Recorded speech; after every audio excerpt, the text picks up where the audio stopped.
Welcome to an On the Road Popcorn Junkies. Why are we on the road? Because we're in Manchester. Because we're going to Comic-Con tomorrow to meet Dustin and Lucas from Stranger Things. Yeah, it's actually called For the Love of Sci-Fi. Kiki's a bit tired, so she's in the background there playing something on her phone. So me and Maddie are going to do a review of Ralph Breaks the Internet, which is the follow-up to Wreck-It Ralph. Now, going into this, I thought I wasn't a massive fan of Wreck-It Ralph, but you say we were. Well, I definitely was. Yeah. Me and Kiki used to watch it all the time, like That's on repeat. right. It had quite an adult sense of humour. It was Yeah. a dry sense of humour. It wasn't made really simple for kids, like Yes. a lot of. That was my problem with Incredibles 2. Right. It's made simple and kind of slapstick comedy for kids. But it was very much about arcade games, was it? So it was a it little was bit very more like 80s, Pixar. retro, Yeah. retro. So it was sort of appealing to the 80s. Whereas Yeah. this film manages to, and this is something I wasn't expecting, manages to make the early days of the internet seem retro. I went into it really tired. I'd had a terrible night's sleep. I do think the conditions of how you go into a film, it really matters. And after the first 15 minutes or so, the story was getting going. And, you know, I love John C. Reilly. But there was a huge part of me that was genuinely concerned as this film started that I was going to, at some point, fall asleep, because I'd literally had 3 hours sleep. That's no excuse, but as a popcorn junkie I was going to keep my eyes like that and do that. Do what Mum does, basically. Yeah, Nadia sometimes. Well, Mum just falls asleep. And she takes a duvet and a pillow with her, doesn't she? Yeah, I once went to go and see a film with Mum that I was really excited about supposed seeing, and she brought a pillow with her. Which is always a bit of a worry, isn't it, when you're sitting down and she's actually getting her pillow out. Yeah. Anyway, so I was fully expecting with Ralph Breaks the Internet to kind of be like, okay, it's a sequel to a previous film I found was all right, but I know the girls really, really liked it. And yeah, it was really strange. So the premise was that they're in their arcade games, aren't they? Yes, and are they in the same arcade game? They're in the No, same they're arcade. in different games. He's in Fix It Felix, which That's is in right. Sugar Rush.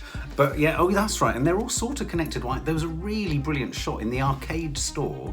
The steering column or the steering wheel of her arcade game comes off. Yeah. And consequently, because it's become a retro thing, the arcade games, they're all trying to worry about how and where they can get a replacement steering wheel. And I thought that premise of the story was really clever, because I now shop on eBay for things like Atari consoles and Atari games and things like that. So they had to go hunting. And at that point I leant over to Kiki and I said, this is a bit like Toy Story, isn't it? It was like it was like the sort of Toy Story of arcade games. They're going out of fashion, and that was how the story started. And then the story sort of plodded along.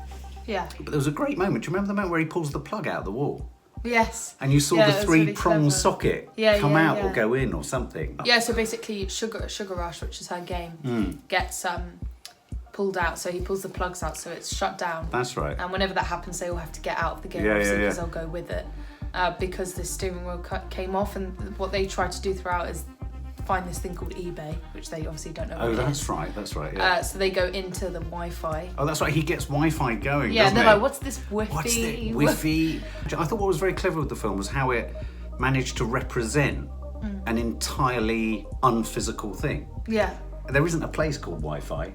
But they made Wi-Fi feel like a place and a destination. Yeah. It did. And I thought they very cleverly did it with the first person they met in Wi-Fi land was the Google search guy. Knows more, yeah. Knows more. So you know when you type something in and it gives all the suggestions. Yeah, it tries to predictably work out. It was brilliantly written, didn't you think? Yeah, really good. And the way that he kept saying it was like it was just. So he'd say, "I really want YouTube, you," and he kept saying all the other possible. And he's like, Umbridge, Urban Outfitters, so good. That's Umbrella. Right. And so consequently, you've got these characters then trying to sort of navigate their way around, and I liked it. I thought as a sort of coming of age film for what's her name, Vanellope.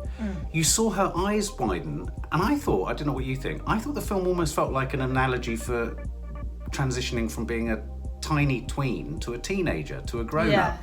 And that was her story. She becomes enamoured with this other game. What was the name of the game that she wants? Slaughter Race. Slaughter Race, that's right. So they kind of find themselves in this other, much more, I guess it's almost based on Grand Theft Auto. And so there's this really sort of villainous world. But I tell you what I really liked about the villainous world. Didn't you like the way all those characters, when they were kind of behind stage, when they weren't performing? Yeah, they're actually pretty cool. They were all like, yeah, well, you know, I think it's really... Yeah, they always did that, because I remember in the first one, Wreck-It Ralph always goes to like a therapy session sort of thing for all the villains, and they're just like, nobody really understands me. They just don't get that I'm really. It starts off with them trying to get this steering wheel for her game. Oh, that's right, yeah. And they win the bid, don't they, on eBay? Yeah, but they didn't realise that, because they just thought they had to keep saying a big number, and they didn't realise they'd have to actually pay that big number. So they end up saying like 27,000 or something. That's right. And then they're told that they have to actually pay for it. Ralph becomes like a kind of buzz tube star. Oh, makes loads of memes. Yes. To try and get hearts to try and make money. Yeah. The steering wheel.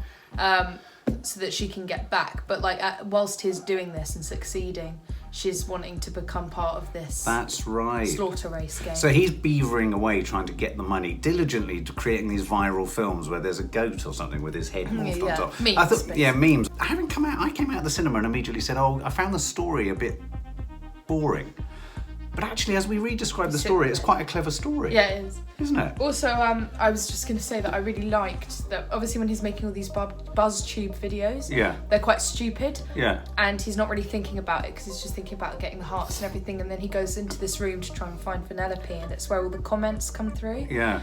And he's reading the comments, and they're really nice, and he was like, oh, people really like me, and then all these horrible comments started coming through. That's right. And he kept reading them out, and I thought it was just really clever. Yeah. The way that, he was completely fine with making these videos, and as soon as he saw the bad comments, it was kind of making him not want to do it so much. That's right. And she came in, and she was like, oh, I forgot to tell you, you should never read the comments. And yes. I thought it was just really clever how they managed to put that in. Yeah. To it. It's quite topical. It was topical, and I thought it was quite philosophical as a film. I mean, I do think there were a lot of things going on in it. Parents need to be engaged in these films, and I think it's a real challenge. I think Toy Story gets it right. The Pixar films often get it right, where they can appeal to the adults, but they can also appeal to the kids. What surprised me with this was, although I found the beginning of the first 10 minutes, I thought I knew what I was going to get. It kind of surprised me. Yeah. And it kind of yanked me. And I found literally from a position of being exhausted, I found my eyes getting wider and wider, and I was becoming more and more entertained. It was very clever. It was. Especially for like a second film, because there is always that worry of it not living up to the first one. Yeah. And I think Toy Story is the only one that's really managed to do that with all of them. Yeah, I agree. But I was really, really glad that I enjoyed this, because I wasn't too sure at the beginning. Yeah, from the trailers, I thought I knew exactly what I was going to get, and I was pleasantly surprised. Now, the trailer actually doesn't show a lot of what it doesn't, happens, does it? Because you would look at the trailer and think they've shown all the funny bits. Yeah. They didn't at all, because there were loads of funny bits that were in it that weren't in the trailer. Now, a shout out has to go to a particular scene that I thought was one of the greatest moments in Disney animated history.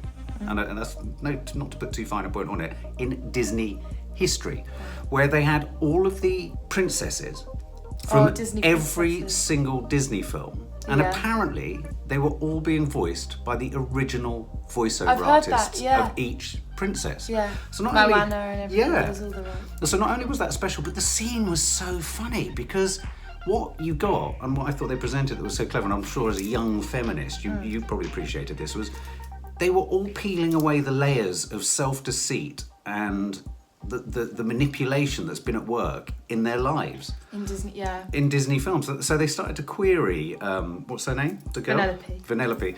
And say, do you find that you're constantly being sort of told that you need to find a strong man to kind of rescue you and all this kind of stuff? Do you break into song? So they were sending up all of the cliched elements of being a Disney princess. It's like, have you been kidnapped or enslaved? And she's like, are you guys okay? Yeah. It's just really clever. And what about the princess from the Scottish princess? Oh yeah, Merida. Merida. They just didn't understand anything she said. She spoke in Scottish and no one understood her. It was hysterical. Now, also, the other thing, we've just read after the event, we left before the end credits had finished, but there are 2 end credits moments, which I'm really annoyed that we missed, because when we came out, we all said to each other, where was the scene from the trailer where the rabbit... They're in the game where they're feeding the rabbit loads of pancakes. Pancake. Yeah. And apparently that is in the first mid-credits sequence. So everyone should stay for that. So you have to stay for that. Shall we sum up? Let's do our summaries and then give our scores. So go for it, Maddie, you first. I was really, really surprised by this because I did have an assumption of what it was going to be like. Yeah. It was really, really good. And although I love the first one, and at the moment I think that the first one's better, I feel like if I rewatched the first one, I would think that this one's better. Do you know what I mean? Yeah. But I thought it was really, really lovely to see the two of them with like a proper friendship, because like in the first one it's them becoming friends, and they really managed to cover loads of topical situations and everything, and like the whole thing of him being needy and kind of needing her to make him feel less insecure, and then him realising that he shouldn't do that, he should let her follow her dreams. It was just really clever the way they covered everything, including the whole social media and the comments, and trying not to listen to the negative things. Yeah, John C. Reilly, I suppose neither of us have commented on him. He was very good. I can't get over how much Ralph looks like him sometimes. But I love John C. Reilly's voice as well. At the beginning, it was still good, but there weren't many laughy bits, and I was like... That was my concern.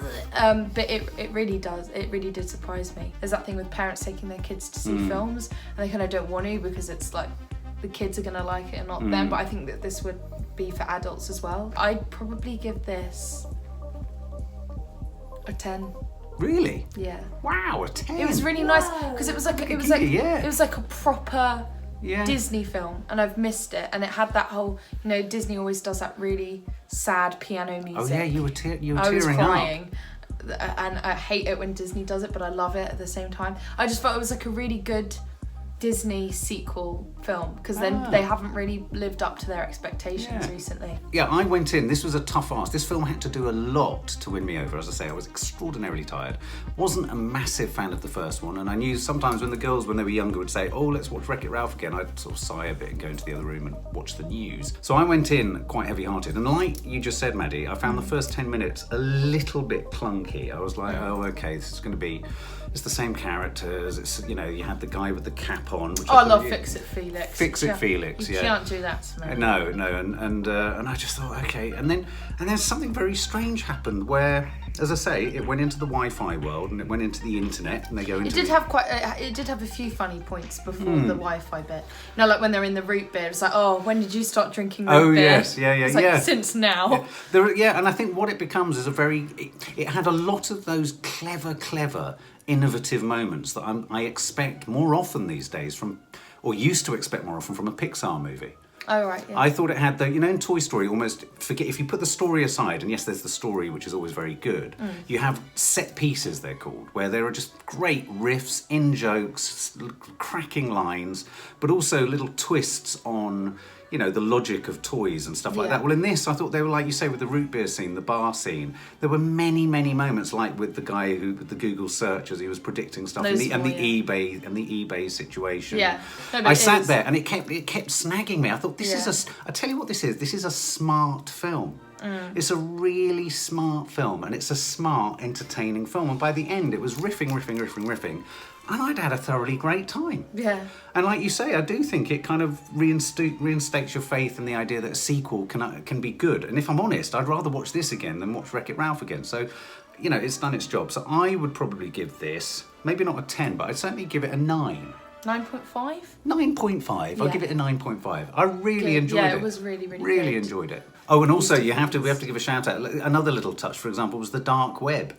That was brilliantly represented as this film the little face on his shoulder. Oh my God, that funny scene. Who played the blob? I know. The blob creature. Don't look at his brother in his neck. And he was like, what are you looking at? Oh my God, yeah. And what I like is it's one of those animated films where as much attention has been given to the back characters and the backdrop. So watching the screen, your eyes are drawn to all of the supporting cast, as well as what's going on with the main characters. There's a lot going on, so it would really benefit from 2 watches.